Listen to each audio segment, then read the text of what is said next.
नमस्कार साथियों, स्वागत है आप सभी का अंकित इंस्पायर्स इंडिया पर। मैं हूं अंकित अवस्थी। जैसा कि आप सभी जानते हैं कि इंडिया के अंदर इस समय एक विषय पर बहुत ज्यादा नाराजगी है, वो है हमारे पड़ोसी देश बांग्लादेश में भारत विरोधी जिस तरह की बयानबाजी हो रही है, और दूसरा अल्पसंख्यक हिंदू जो बांग्लादेश में है उन पर जिस तरह का अत्याचार किया जा रहा है। एक नेता उस्मान हदी, जिसकी मौत पर खुद वहां की इंटेलिजेंस एजेंसीज के बयान है कि मारने वालों का भारत से अभी तक कोई कनेक्शन स्टैब्लिश नहीं हुआ है, ना ही मारने वाले अब तक भारत में छिपे हैं, उसके बावजूद उन्मादी भीड़ ने भारत के विरोध में जिस तरह की बयानबाजी की, चीफ एडवाइजर मोहम्मद यूनुस जिस तरह से उन्हें संरक्षण देते रहे, और तो और अपने गुस्से में जिस तरह से अल्पसंख्यकों पर, बांग्लादेश के अंदर जो कि हिंदू अल्पसंख्यक हैं और जो बांग्लादेश के नागरिक हैं, उनके खिलाफ जिस तरह की हत्या के प्रयास हुए, हत्या हुई, लूटपाट आगजनी हुई, इन सभी पर अब भारत में भी प्रतिक्रियाएं होने लगी हैं। भारत में प्रतिक्रिया में सबसे बड़ा सवाल यह कि अगर भारत के अंदर, अगर बांग्लादेश में भारत की एम्बेसी के खिलाफ यानी हाई कमीशन के खिलाफ प्रदर्शन हुआ, तो क्या यह भारत में नहीं हो सकता? क्या बांग्लादेश का जो हाई कमीशन इंडिया में है, क्या उसके बाहर भारत के लोग खड़े नहीं हो सकते? वो होना शुरू हो चुका है। नंबर दूसरा, जिस तरह से भारत के नाम पर बांग्लादेश में रह रहे बांग्लादेशी हिंदुओं के साथ अत्याचार हुआ, क्या वैसा ही भारत में जो बांग्लादेशी अवैध रूप से घुसकर आ गए हैं, जो कि बांग्लादेशी ही हैं और अवैध रूप से घुसकर आ गए हैं, क्या उनके खिलाफ कोई अत्याचार नहीं हो सकता?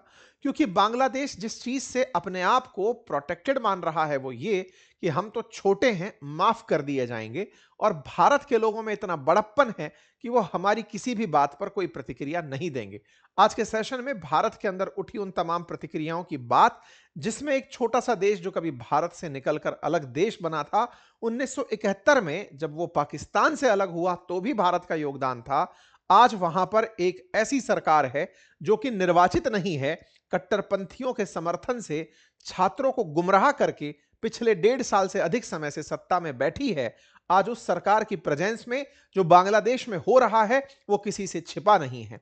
तमाम प्रकार की कल्चरल साइट्स को टारगेट किया जा रहा है, एम्बेसीज को टारगेट किया जा रहा है, अल्पसंख्यकों को टारगेट किया जा रहा है, साथ के पड़ोस के देशों के साथ व्यवहार बुरी तरह से खराब किए जा रहे हैं, अनएम्प्लॉयमेंट की सीमा बढ़ती चली जा रही है, महंगाई, बेरोजगारी, सभी चीजें फिलहाल बड़ी सुर्खियां हैं।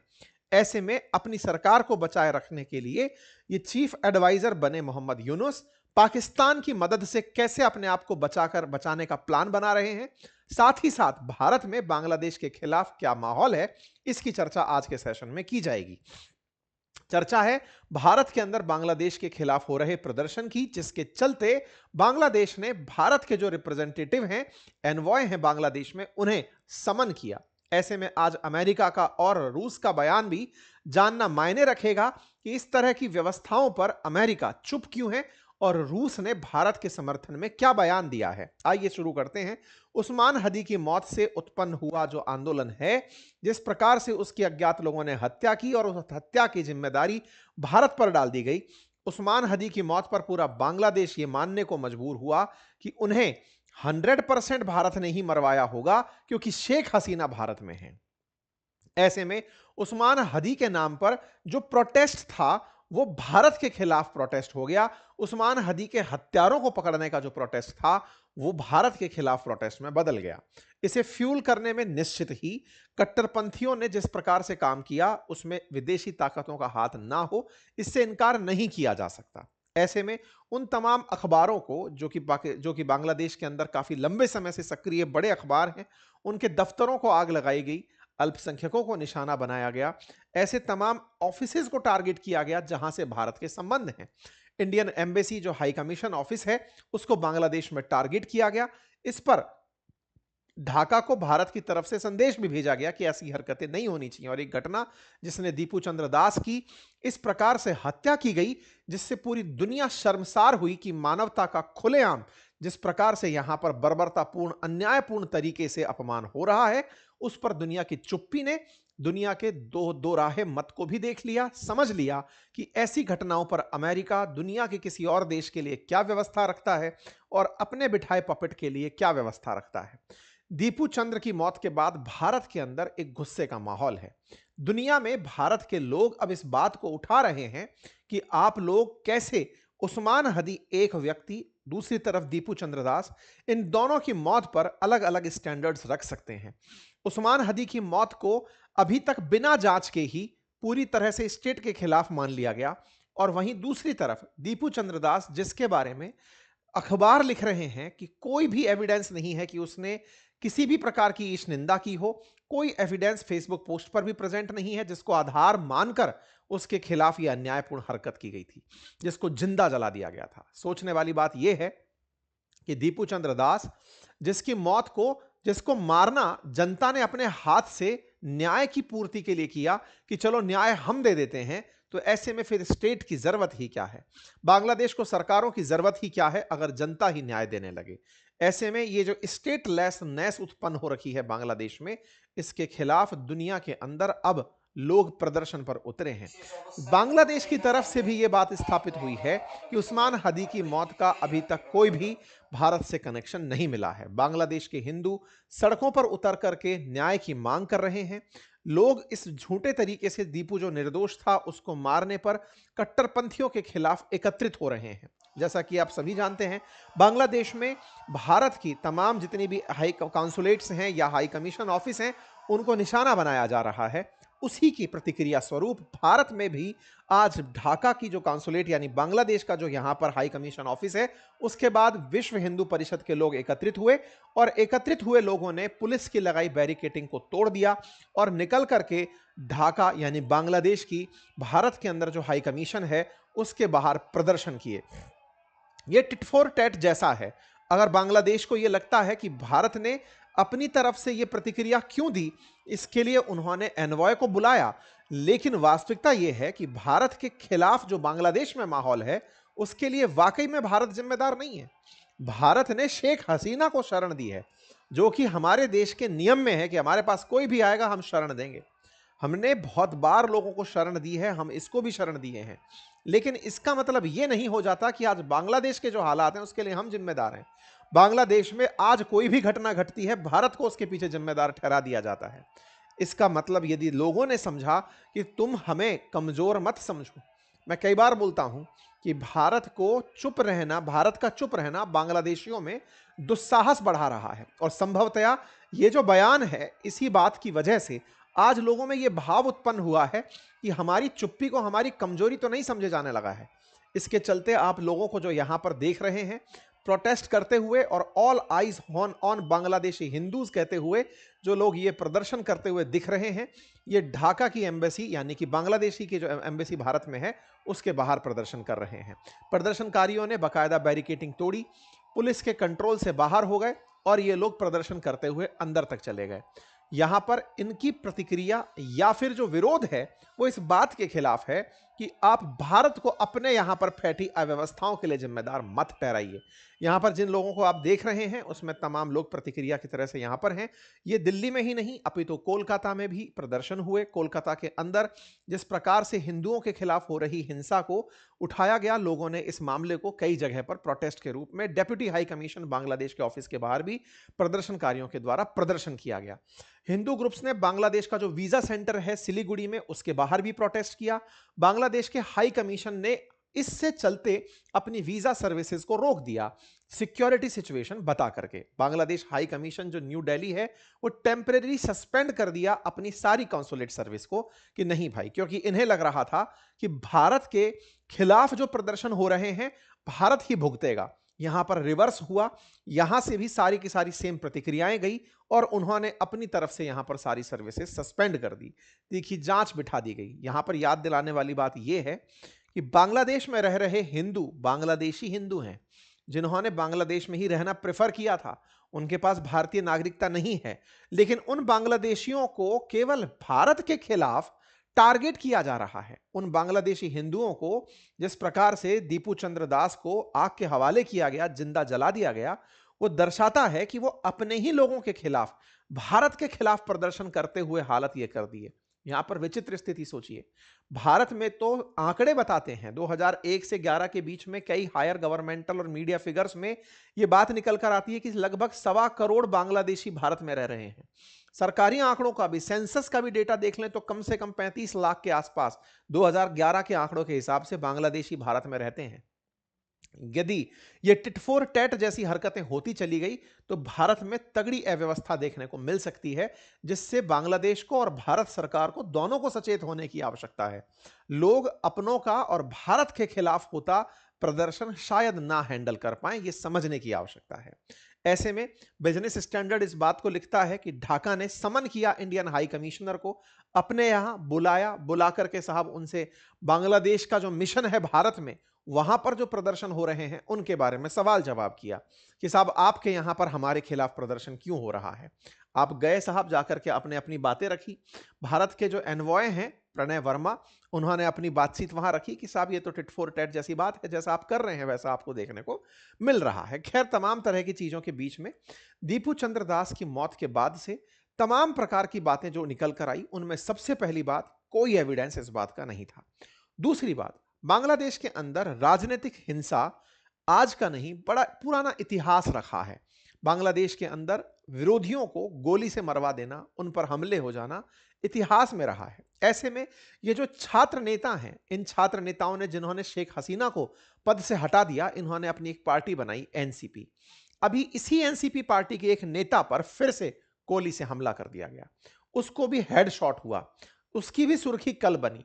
फिर जैसे उस्मान हदी की मौत पर रुदन हुआ था, इसकी मौत पर भी, इसको गोली लगने पर भी, हालांकि अभी क्रिटिकल कंडीशन से बाहर है, ऐसे में इसको गोली लगने पर भी रुदन होना शुरू हुआ। ये तो बांग्लादेश के अंदर मारने वाला कार्यकर्ता वो पकड़ा गया, जिसने इस तरह की हरकत करी वो पकड़ा गया। इससे बांग्लादेश में फिर से भारत के खिलाफ इस प्रकार का प्रदर्शन जगह नहीं ले पाया। लेकिन यह बात समझने की है कि बांग्लादेश में यह पुराना इतिहास रहा है कि वहां अगर आपको लग रहा है कि आप सत्ता के नजदीक हो तो विपक्ष में या फिर जो आपसे खुश नहीं है वहां पर हमला करना अपनी नेचर मानते हैं। ऐसे में बिना एविडेंस के ही भारत के खिलाफ बांग्लादेश का जो ये रुख था, ये भारत के लिए भी चिंता का विषय था और उन तमाम पश्चिमी देशों के लिए भी चिंता का विषय था जो कि अपना रुदन मचाए हुए हैं। यूएन ह्यूमन राइट को उठाकर देखिए, उन्होंने उस्मान हदी की मौत पर चिंता व्यक्त की, लेकिन उनके द्वारा एक भी बयान, इस बयान के अंदर एक भी लाइन दीपू चंद्र के प्रति नहीं थी।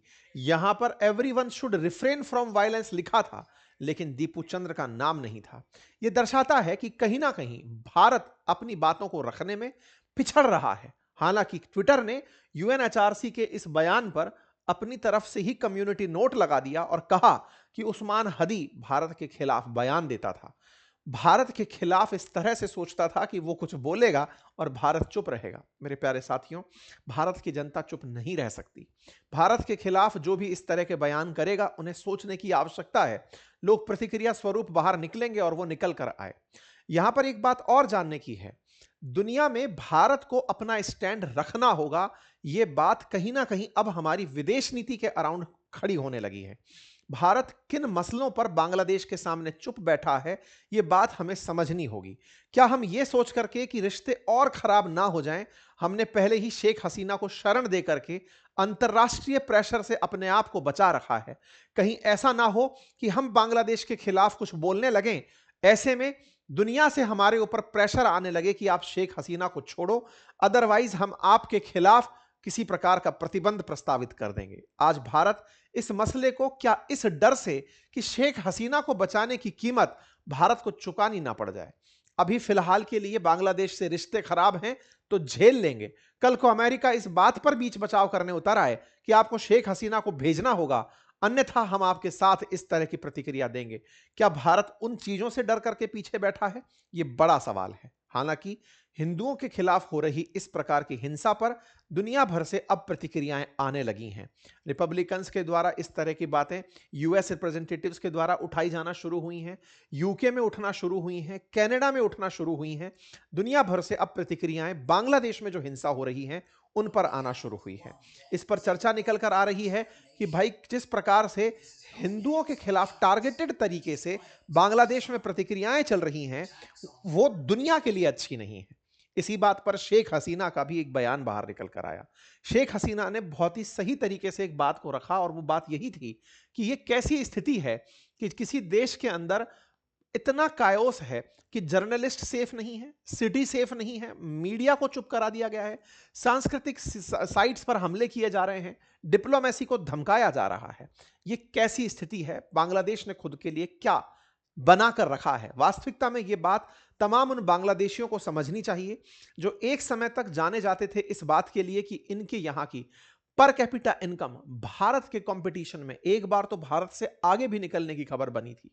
आज वो बांग्लादेश अगर सुर्खियों में है तो अपने यहां पर चल रही हिंसाओं के चलते, राजनीतिक अस्थिरता के चलते। आज बांग्लादेश पाकिस्तान के करीब जाकर के कितना गड्ढे में गिर गया है, यह बांग्लादेश को समझने की आवश्यकता है।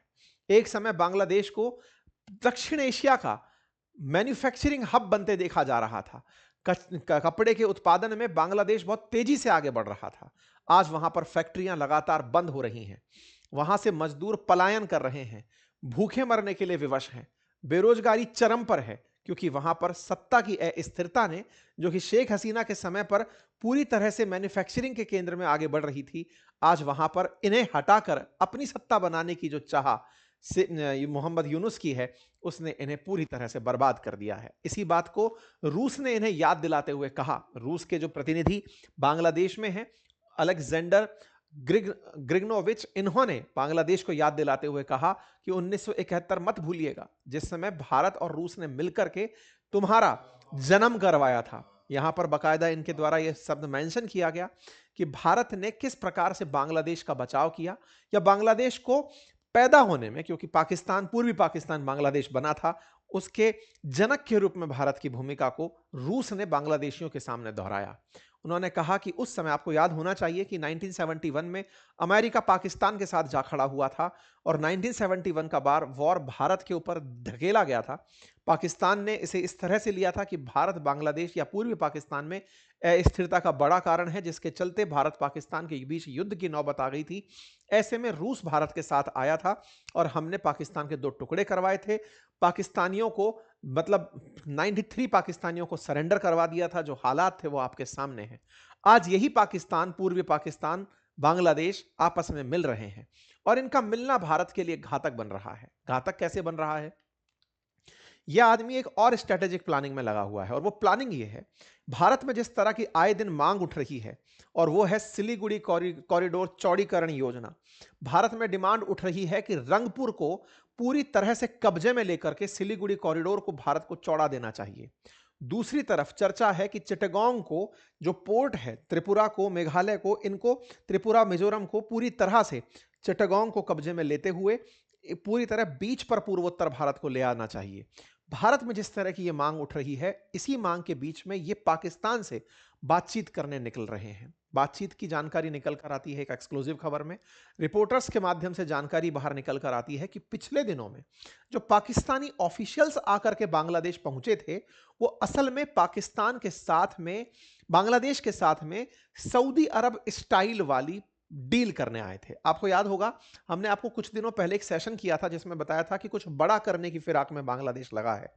मैंने लगभग 1.5 महीने पहले आपको यह खबर दी थी जिसमें बताया था कि पाकिस्तानी युद्धपोत, पाकिस्तान के बड़े सेना के अधिकारी बांग्लादेश में पहुंचने लगे हुए हैं। ऐसे में जानकारी निकल कर आती है कि बांग्लादेश और पाकिस्तान मिलकर एक ऐसे डिफेंस पैक्ट की तैयारी कर रहे हैं जिस तरह इन्होंने सऊदी के साथ की थी। सऊदी के साथ पैक्ट यह था पाकिस्तानियों का कि अगर सऊदी पर हमला होगा तो पाकिस्तान उसका साथ देगा, और पाकिस्तान पर हमला होगा तो सऊदी उसका साथ देगा।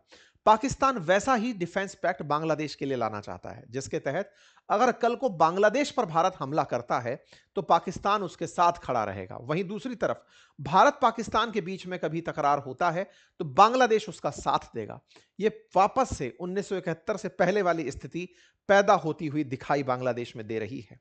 भारत को आवश्यकता है कि इसे किसी ना किसी तरीके से रोका जाए, और जो भी आवश्यक कार्रवाई है, ये जो चौड़ीकरण योजना है सिलीगुड़ी कॉरिडोर की, अगर ये करना है तो इसे इस पैक्ट से पहले ही निपटा दिया जाए, बाद की बाद में देखी जाएगी। कुल मिलाकर के ये तमाम चीजें हैं। इसी बीच में जो स्पेशल एनवॉय हैं, एससीए एम्बेसडर सरगई गोर, इन्होंने अभी बांग्लादेश के साथ बातचीत की है, चीफ एडवाइजर से बातचीत की है, उनके यहां पर अपने इंटरेस्ट साझा किए हैं। अमेरिका इस मामले में पूरी तरह चुप बैठा है, उसकी कोई प्रतिक्रिया नहीं है। यह बात अत्यंत ही समस्त भारतीयों को समझने की है कि बांग्लादेश के साथ जो कर रहा है अमेरिका, वो अपने स्ट्रेटेजिक हितों को बचाने के लिए, ताकि बांग्लादेश को वो अपने लिए यूज करके म्यांमार, भारत और भविष्य में चाइना के खिलाफ यूज कर सके, ये हमें समझने की आवश्यकता है। विदेश नीति पर निश्चित ही जो देश के बड़े जानकार हैं, वो कोई बड़ा फैसला लेंगे, लेकिन समस्त भारतीय उनसे बड़ी उम्मीदें लगाए बैठे हैं। आप लोगों को क्या लगता है? अपनी राय जरूर कमेंट बॉक्स में दीजिए।